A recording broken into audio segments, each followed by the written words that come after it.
એટલે એ ક્યાં ફરવા આવેલો? ના હું તો અહીંયા જ આવ્યો છું. તારી વાત સહી છે હો. અહીંયા સુધી આવે ને ભેગું ટિફિન લઈને ફરે. એ ના બેંકર સાહેબ, આ ટિફિન તો હું તમને આપવા આવ્યો છું. લો. અરે પપ્પાજી, એની જરૂર નથી. મેં એમને ટિફિન આપ્યું છે, એ પૂરતું છે. બેટા, એ તો સંદીપ માટે પૂરતું છે. વેવણનું જમવાનું શું? આ ગીતા હારું ટિફિન હું લઈ જાઉં? અરે કોઈ કાળે ન બને. એ બેંકર સાહેબ, કેવી વાત કરો છો? જેમ તમારું જમવાનું બાકી છે એમ વેવણનું પણ તો જમવાનું બાકી જ હશે ને? એ ભલે રહેતી ભૂખી આમે દેડકા જેવી થતી જાય છે. પપ્પા, તમે મમ્મી માટે આટલા ક્રૂર કેવી રીતે થઈ શકો? એલી આ ગીતા હારું ટિફિન લઈને જાવું એટલે હું ઓલા આગ જેને લગાડ્યું ને એના હાટું પાણી લઈને જવા જેવું, અને ગોળીબાર જેને કર્યો હોય એને જ મલમ પટ્ટી કરવા જેવું થાય. મને કઈ ખબર નથી. તમે આ ટિફિન મમ્મી માટે લઈ જશો બસ.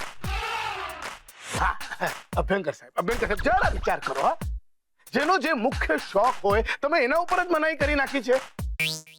અને તમારા વચ્ચે ઝઘડો થયો હશે એટલે અબોલા પણ હશે, બરાબર? પણ માણસને ભૂખ લાગે કે નહીં ભાઈ? અરે વેવણનો વિચાર તમે નહીં કરો તો બીજું કોણ કરશે?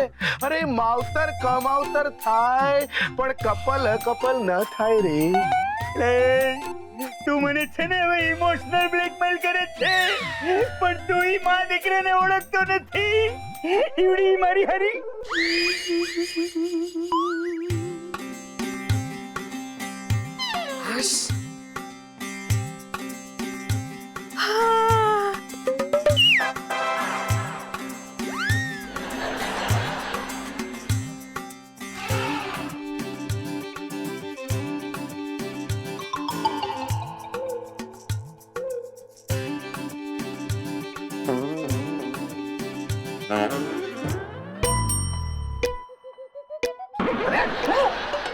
જો અમારી હરી ગીતા બેઠી બેઠી ફ્રૂટ લોંદારે છે.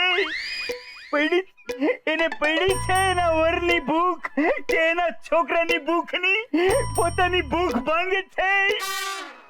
અને મારા હારે તું એને હારું ટિફિન લઈને આવ્યો. પકાડ તું પકાડ.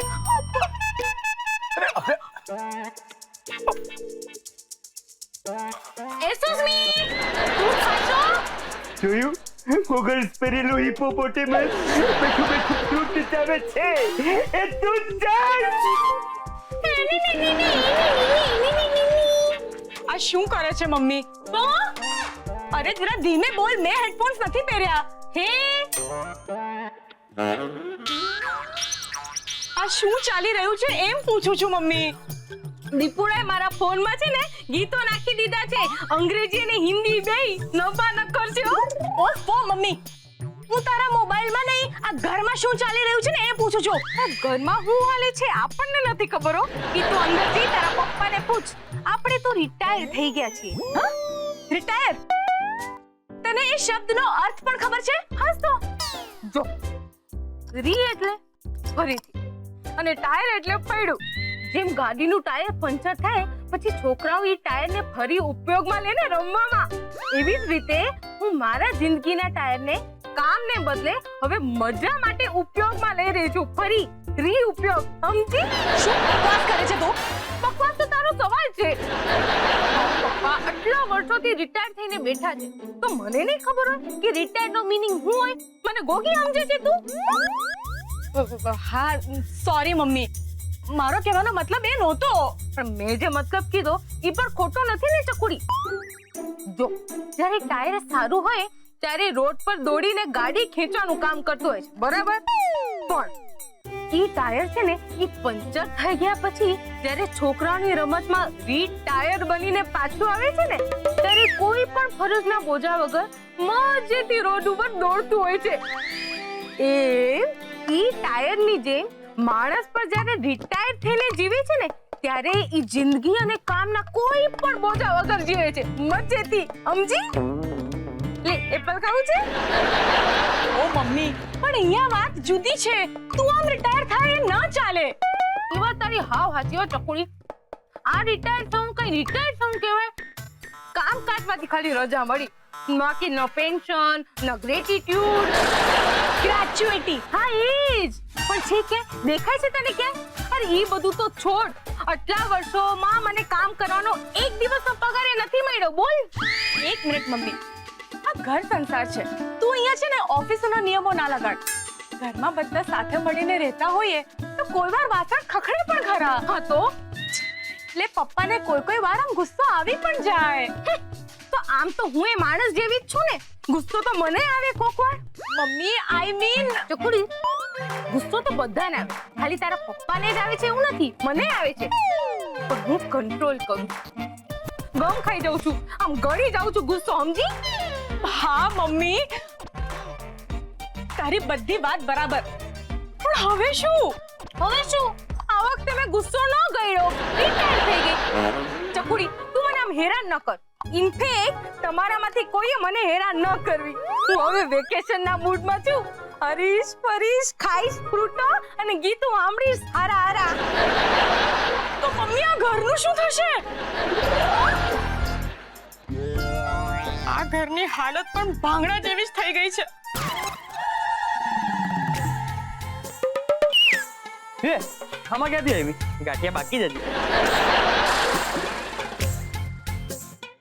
પપ્પા આ તમે શું કરી રહ્યા છો આ પરેડ કરવાનો સમય તો નથી જ હું છે ને મહેન્દ્ર થોડુંક વિચારી રહ્યો છું એટલે તમારું મગજ આ બંદૂકમાં છે ના એટલે આ તો તમારા હાથમાં બંદૂક જોઈ એટલે જરાક પૂછી લીધું મહેન્દ્ર હું છે ને આ બધા ઘરના ઘરકામ અને રસોઈના પ્રોબ્લેમ થી ત્રાસી ગયો છું અને જલ્દી આ બધી સમસ્યાનો ઉકેલ નહીં આવે ને તો હું ભાગે જઈ દઈશ કોને સમસ્યા ને ના કાં તો મારી જાતને નહીં તો તારી માને એટલે તમે સમસ્યાને ઉકેલવાને બદલે ને વધારશો ને મારા માથે નાખશો મહેન્દ્ર હવે એટલે તમે તમારી સમસ્યા વધારશો આટલું મગજ તું આ ઘરના કામમાં દોડાવતો હતો પપ્પા મારો જન્મ છે ને ઘરકામ કરવા માટે નથી થયો બરાબર છે તારો જન્મ છે ને અમને લોકોને ત્રાસ દેવા હારું થયો છે ના પપ્પા એમાં કઈ ખાસ પૈસા નથી દેખાતા અને તારે કારણે મને મારાય પૈસા દેખાતા નથી પપ્પા તમે છે ને તમારા વિચારોને સ્થિર રાખો અત્યારે જે સમસ્યા છે ને એની પર ધ્યાન આપો એટલે સંદીપડા મારે શું કરવું ઈ જ મને સમજાતું નથી આ ગીતા મારી એક વાત સાંભળવા તૈયાર નથી થતી ના ના મમ્મી છે ને તમારી બધી જ વાત સિરિયસલી સાંભળે છે આ મજાક છે હા પપ્પા હકીકત છે આ જો અત્યારે આપણે જે ભોગવી રહ્યા છે એ તમારી વાતના કારણે જ તમે મમ્મીને કહ્યું કે રસોડામાં પગ નહીં મૂકતી જો પગ મૂક્યો તો હું તારું ગળું દબાવી દઈશ કીધેલું ને અને મમ્મી એ વાતને સિરિયસલી લઈ લીધી અને આપણે ફસાણા હા પણ એને મારી એક જ વાત સાંભળી ઈ પછીની કોઈ વાત સાંભળવા તૈયાર નથી ઈવડી એક વાત ઈ મગજમાં ઘડી વાળીને બેહી ગઈ અને એના પછીની બાકીની બધી વાતો મારી ઈ હવામાં ઉડાડી દીએ બોલ પપ્પા આ તમારા બેવના ઝઘડામાં હું કેમ વગર વાકે દુખી થાઉં મહેન્દ્ર તારે કારણે આ તારા બાપ વગર વાંકે કેટલી વાર હેરાન થયો છે અને ઈ પાપ તારું હરભર કરવા હારું ઉપર વાળાય છે ને આજે તને મોકો દીધો છે એટલે એને ઝડપી લે પપ્પા આ બધું શું ચાલી રહ્યું છે બેટા તું મને આવું કામ પૂછેસ હવે તો શું કરું પપ્પા આપણે કંઈક તો સોલ્યુશન લાવવું જ પડશે ને ક્યાં સુધી ચાલશે આવું બધું હું તમને લોકોને આમ કામ કરતા નથી જોઈ શકતી તો પછી એક કામ કરીને ચારું તું છે ને તારા ઘરેથી રોજ અહીંયા આવી અને આ ઘરના વાસણ કપડાં ને રસોઈ કરી જા શું મજાક કરો છો પપ્પા એવું તો શક્ય જ નથી ને એ પછી પણ પપ્પા આપણે કંઈક તો કરવું જ પડશે ને મારી પાસે એક આઈડિયા છે જુઓ હમણાં સૌથી મોટી સમસ્યા રસોઈ બનાવવાની જ છે રાઈટ તો આપણે એક મહારાજ રાખી લઈએ તો વાહ બેની સુપર આઈડિયા હો પણ એની આ મહારાજને આપણે ગોતવાનું ક્યાં મારી એક બેનપણીના કાકાના મામાના પાડોશની ઓળખાણમાં છે ને એક મહારાજ છે તેવડે ઈ મહારાજનો કોન્ટેક્ટ ડાયરેક્ટ થાય કે તું આજે બોલી ગઈ એને વાયા પકડીને ઓલાનો કોન્ટેક્ટ થાય અરે પપ્પા ડાયરેક્ટ કોન્ટેક્ટ પણ છે મારી બેનપણીએ મને એનો નંબર પણ આપ્યો છે એમ તો આપણે એને ફોન લગાડીએ, હમણાં જ બોલાવી લઈએ મહારાજને. હા, હું તો ફોન કરીને જ આવવાની હતી, પણ મને એમ થયું કે મહારાજને બોલાવતા પહેલા હું તમને લોકોને પૂછી લઉં. એલી મારી તો હાથ છે, બોલાવી લે મહારાજને. અરે જેનું કોઈ નથી એના મહારાજ છે. ટ્વિંકલ ટ્વિંકલ લિટલ તારો મચકો કારેલી તારો how I wonder what you મચકો કારેલી તારો તારો રે મારો મારો રે તારો મારો રે તારો મારો.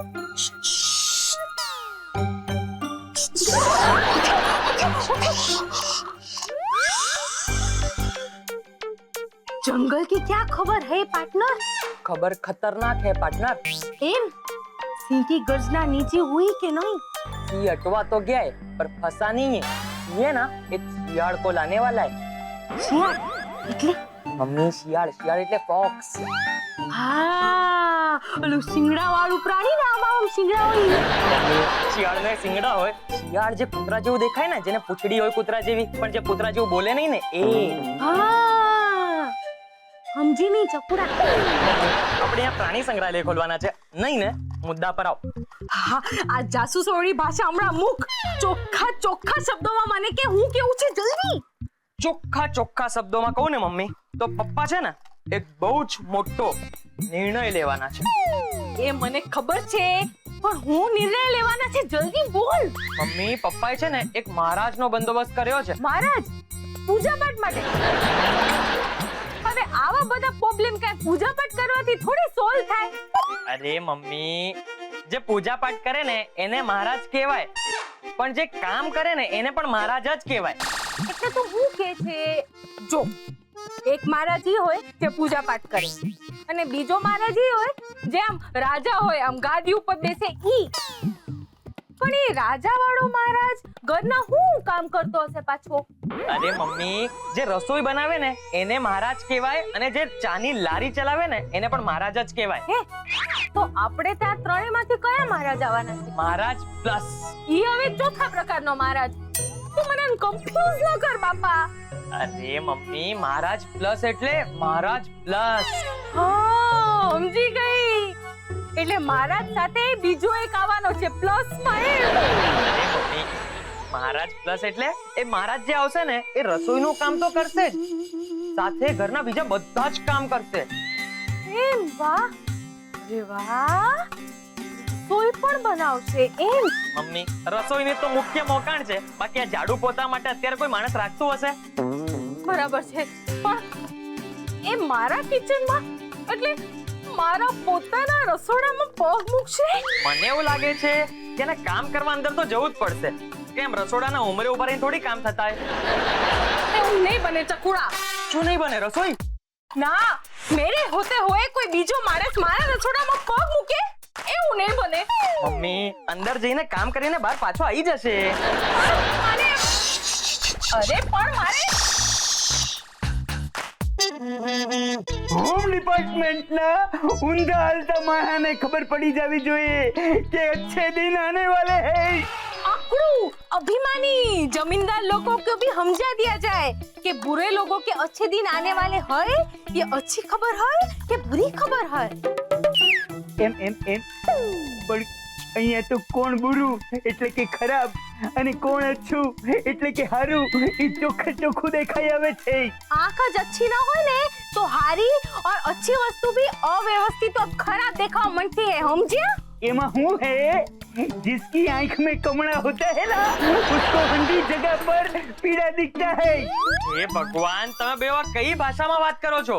બદલાની થોડી ટ્રાય કરશો ને તો હિન્દીમાં વાત કરી શકશો. તો તમે લોકો પણ થોડી ટ્રાય કરશો ને તો રસોડામાં ભાડેથી મદદ લેવાની જરૂર નહીં પડે. ના એમ તો ટ્રાય કરીએ ને તો કોઈ બિચારા નિર્દોષ માણાને આવી ધૂળના પેટની રસોઈની ડીશ ઉપર પ્રયોગમાં બેહવું ન પડે. ટ્રાય ઓછી હોય કે વધારે હું મારા રસોડામાં કરું છું, કોઈ પારકાના ઘરે જઈને નથી કરતી.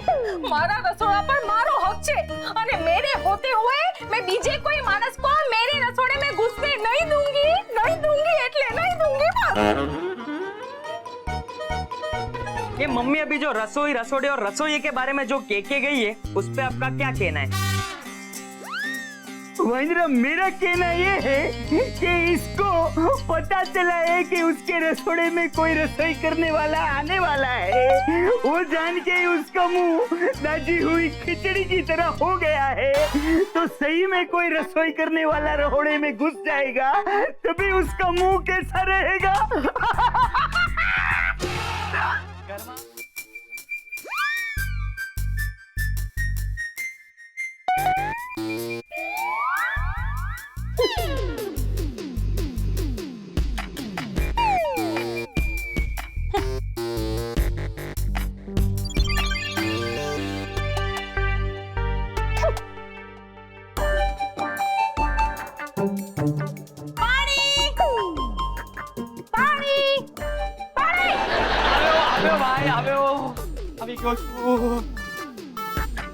પાણી લાવતા આટલી વાર?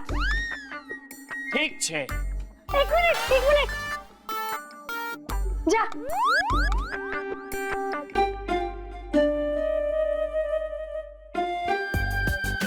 આ પાણી આટલું ગરમ કેમ છે? ફ્રીજમાંથી પાણી નથી લાવી શકતો? એક કામ તું સરખી રીતે નથી કરતો પાર્થ। જાહેર જનતાને જાણ થાય કે મારું નામ પાર્થ શાસ્ત્રી છે, રામુ કાકા નહીં। અને ઘરમાં ફ્રીજમાં ઠંડા પાણીનો સ્ટોક પૂરો થઈ ગયો છે, એટલે 2 મિનિટ પહેલા જ પાણી ઠંડુ થવા મૂકવામાં આવ્યું છે। ઓહ સોરી પાર્થ, એ શું છે ને ઘરમાં કોઈ કામ કરવા વાળું બચ્યું નથી ને, એટલે મારે તને કહેવું પડ્યું। આ વાત કરીને તું મારી તરફ ઈશારો કરી રહી છે ને? અને તને હજી ના સમજાયું હોય તો હું તને બીજી નિશાની આપું। એનું નામ 2 અક્ષરનું છે। પહેલો અક્ષર છે દ અને બીજો અક્ષર છે શ। તો તને મારો ઈશારો સમજાઈ ગયો ને? ચાલો તું છે ને ફરી શરૂ નહીં થા। એક મિનિટ તમે લોકો આમ શરૂ નહીં થઈ જાઓ। શાંતિ રાખો। અરે આમ એકબીજાની ભૂલો કાઢવાને બદલે ઘરના જે કામો છે ને એનું આપણે આમ વ્યવસ્થિત પ્લાનિંગ કરીએ તો કોઈની સામે કોઈને ફરિયાદ નહીં રહે। ઘરના કામનું પ્લાનિંગ દેશના કામના પ્લાનિંગની જેમ સાઈડમાં જ મુકાઈ ગયું છે। કાગળથી આગળ જ નથી વધતું। અને હવે તો કાગળ પણ પાછળ ચાલ્યા જાય છે। પણ આપણે ઘરના કામ માટે કંઈક તો કરવું પડશે ને। તમને ખબર છે મારા મમ્મી પપ્પાએ તો એક મહારાજ રાખી લીધો છે। બધે આમ કામ કરવાની ઝંઝટ જ ખતમ। મહારાજ કે નોકર? એટલે આમ ફૂલ ટાઈમ નોકર। યસ, ઝાડુ, કપડા, વાસણ, રસોઈ અને એ ઉપરાંત બીજું કોઈ કામ હોય ને તો એ પણ કરે। આ ઉપરાંત બીજા શું કામ હોઈ શકે? અરે પાર્થ, આજુબાજુ નજર નાખ કે કેટલા કામ પડ્યા છે। લોકોને તો ફુરસત પણ નથી મળતી। ગોસિપ કરવી પડે, સારા દેખાવ માટે કેટલી મહેનત કરવી પડે। મોડા ઉઠ્યા હોય તો રાત્રે ઊંઘ ના આવે તો એનો ઉપાય શોધવો પડે। અને હા, કંટાળો આવે તો ક્યાં સૂવું એ પણ તો નક્કી કરવું પડે ને। અરે બાચારો, તું કેટલી સહેલાઈથી તારી પર્સનલ વાત કરે છે નહીં? એક મિનિટ પાછા શરૂ થઈ ગયા। ના પાડું છું તો પણ હા, મૂળ વાત એ છે કે તારા પિયરમાં ફૂલ ટાઈમ માટે કામ વાળો આવી રહ્યો છે। પાર્થ, મને તો વિશ્વાસ જ નથી થતો। અભ્યંકર અંકલ, ચારુના પપ્પા પૈસા ખર્ચી રહ્યા છે। જે પૈસા ખર્ચ કરી શકે ને તે તો કરે જ છે। એમ તો પછી ગયા મહિને આપણા બંનેના ઘર વચ્ચેની દિવાલનું સમારકામની વાત થઈ હતી ત્યારે તો તારા પપ્પાએ કહેલું કે કરજે નહીં પરવડે। હે ઈશા, મારા પપ્પાના બજેટ ઉપર તારે કમેન્ટ કરવાની કોઈ જરૂર નથી। પણ મારા પપ્પાના બજેટ પર અસર કરતી વાત પર કમેન્ટ કરું કે નહીં? તો કોઈ પણ વાતે મારી સાથે ઝઘડવા જ માંગે છે ને? અરે તું તો મારી સાથે ઝઘડવાને પણ લાયક નથી। નથી જ, કેમ કે મારા સંસ્કાર મને વાહિયાત વાતો કરતા રોકે છે। શું જોક કરે તમે બંને જણા। મજા પડી ગઈ। એ પણ હવે મારો વારો હો। હવે હું જોક કહીશ।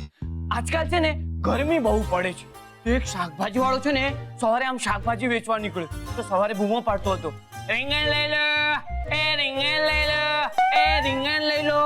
અને પછી ખબર છે સાંજ પડતાની સાથે જ એની બૂમોમાં પરિવર્તન આવી ગયું। પછી બૂમો પાડવા લાગ્યો, એ રીંગણનું ભરતું લઈ લો, એ એ રીંગણનું ભરતું લઈ લેવો, એ રીંગણનું ભરતું લઈ લેવો. હવે જેવું પાણી ઠંડુ થાય એવું તરત મારા રૂમમાં પહોંચાડ